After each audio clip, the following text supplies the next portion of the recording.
Nous sommes très fiers. Je crois que certains appellent cela un retour, ce qui est assez étrange quand on y pense, car cela ne fait en réalité que 6 mois que nous avons vu Agi sur un ring, en décembre dernier. Évidemment, tout le monde sait ce qui s'est passé depuis. Mais pour moi, c'est l'un des grands retours de sa carrière. Je sais qu'Agi aborde toujours les choses avec son professionnalisme habituel, comme si de rien n'était, mais de notre côté, nous sommes extrêmement fiers de ce qu'il a accompli pour revenir sur le ring. Agi, bienvenue de retour. C'est un plaisir de te revoir sous les projecteurs. Dans ton esprit, ce combat contre Christian Prenga représente quoi dans l'histoire d'Anthony Joshua? Pourquoi est-ce un combat important pour toi? Avant tout, je voudrais remercier tous ceux qui sont venus aujourd'hui. J'apprécie vraiment votre présence. Un grand salut à ma famille de toujours. Qu'est-ce qu'il faut pour être fort? Croyez-moi, vous savez ce que c'est. Alors on reste fort, on reste concentré. Je tiens aussi à remercier Eddie Hearn, son Excellence, et toute l'équipe pour leur soutien et pour cette formidable opportunité. C'est une année énorme pour moi.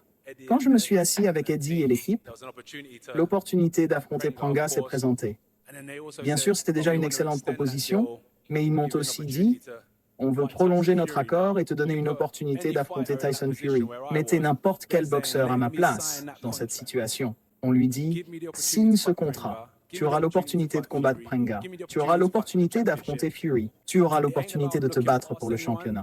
Il ne s'agit pas de manquer de respect à qui que ce soit ou de regarder au-delà de l'adversaire qui est devant moi. Il s'agit simplement de connaître son objectif. Bienvenue, Christian. C'est un plaisir de t'avoir avec nous. Quelle opportunité incroyable pour toi. Nous avons également Sami Lozada à tes côtés pour assurer la traduction.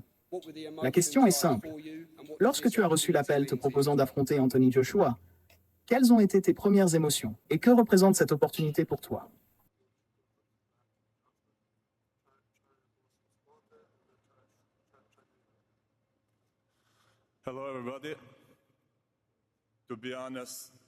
Bonjour à tous. Honnêtement, quand mon manager m'a appelé pour me dire « Tu as une énorme opportunité, tu vas affronter AJ Joshua », au début, je n'y ai pas cru. Puis je me suis dit, allons-y, c'est mon moment. J'ai énormément de respect pour lui, c'est un grand combattant. Je le regarde depuis ses débuts, depuis son tout premier combat. J'ai grandi en suivant sa carrière.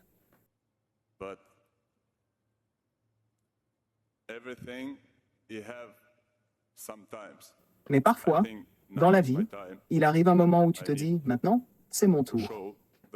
J'ai besoin de montrer au monde entier ce dont je suis capable.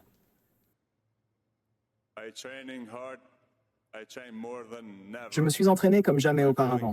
J'ai travaillé plus dur que je ne l'ai jamais fait. Je me sens au top, je me sens prêt. Et je pense sincèrement que je vais créer la surprise et choquer le monde. Bienvenue. En regardant les déclarations faites avant cette conférence de presse et après avoir entendu Christian aujourd'hui, 2 mots reviennent souvent. Erreur et mauvais calcul. Selon vous, pourquoi Eddie Hearn et l'équipe d'Anthony Joshua ont-ils commis une erreur en acceptant ce combat, surtout quand on voit les autres options qui semblaient s'offrir à eux?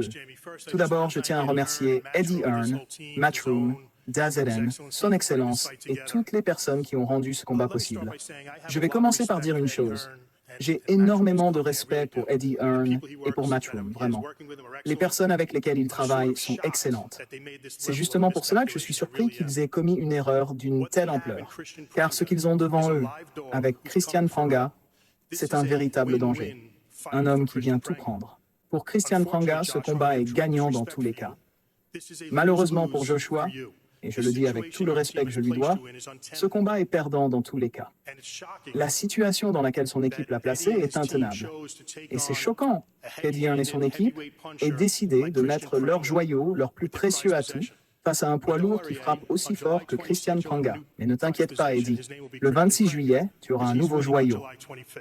Son nom sera Christian Prenga, parce qu'il va gagner le 25 juillet. Non, je veux entendre ça. C'est difficile de l'entendre parler de mauvais calculs. Franchement, ces gars-là continuent juste de creuser leur propre tombe. La tombe est déjà creusée, mais ils continuent à creuser encore plus profond. Moi, je vais simplement faire ce que j'ai à faire. J'ai une confiance totale en moi. Je sais exactement ce que je dois faire. Je ne m'inquiète pas, je le respecte. Je respecte tous mes adversaires. Mais quand je me regarde dans le miroir, Je sais ce que j'ai à accomplir. Et je sais que je vais le faire. C'est ce que je fais. Christian, une question pour vous. Agi vous prend très au sérieux et il a toujours montré du respect envers ses adversaires. Mais pourquoi pensez-vous malgré tout que son équipe a fait une erreur en choisissant ce combat? Et est-ce que cela vous dérange qu'il y ait déjà des discussions autour d'un éventuel combat contre Tyson Fury?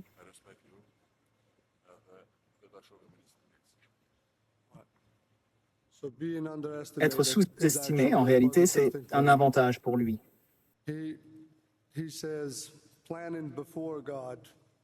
Il parle de planifier avant Dieu comme s'il essayait d'être plus grand que Dieu. Mais personne ne peut l'être. Il faut suivre les plans de Dieu et c'est comme ça qu'on devient un vainqueur le 25 juillet.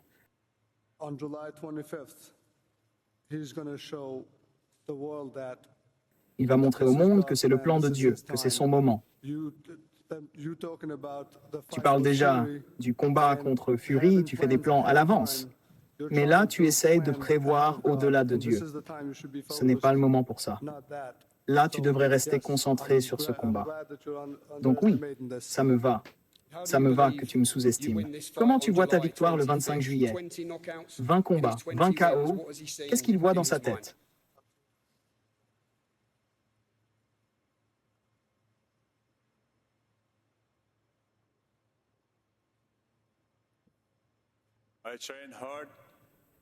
Je m'entraîne dur. Je suis prêt. Et désolé, je ne suis pas un grand parleur. Je ne suis pas un gars de discours. Moi, je suis un puncher. Je suis albanais.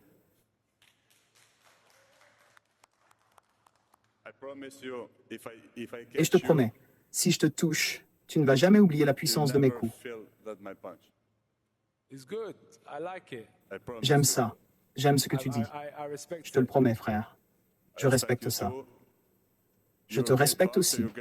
Tu es un grand boxeur, un grand combattant, mais dans le ring, je n'ai de respect pour personne. Non, il te respecte en tant que combattant.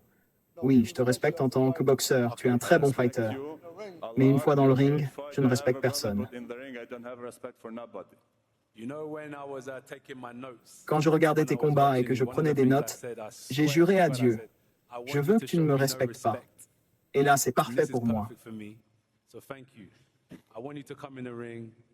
Viens dans le ring sans me respecter, fais ce que tu sais faire de mieux. Parce qu'en face de toi, il y aura quelqu'un qui fera exactement pareil. Je vais donner le meilleur de moi-même, mon frère. Bonne chance, vraiment bonne chance. Merci. Comment tu comptes battre cet homme au final? Comme je l'ai dit, je me concentre sur mon amélioration, sur mes compétences. On va faire de très bons sparring. En boxe, surtout chez les poids lourds, je vais montrer que mon niveau est le numéro 1. La technique, l'intelligence de combat, le fight IQ, c'est la base. Et ensuite, comme il a dit, je vais frapper avec de mauvaises intentions. Je vais serrer mon protège-dents, planter mes pieds dans le ring, tourner les hanches, et je vais le toucher fort. Et on verra s'il peut encaisser mes coups.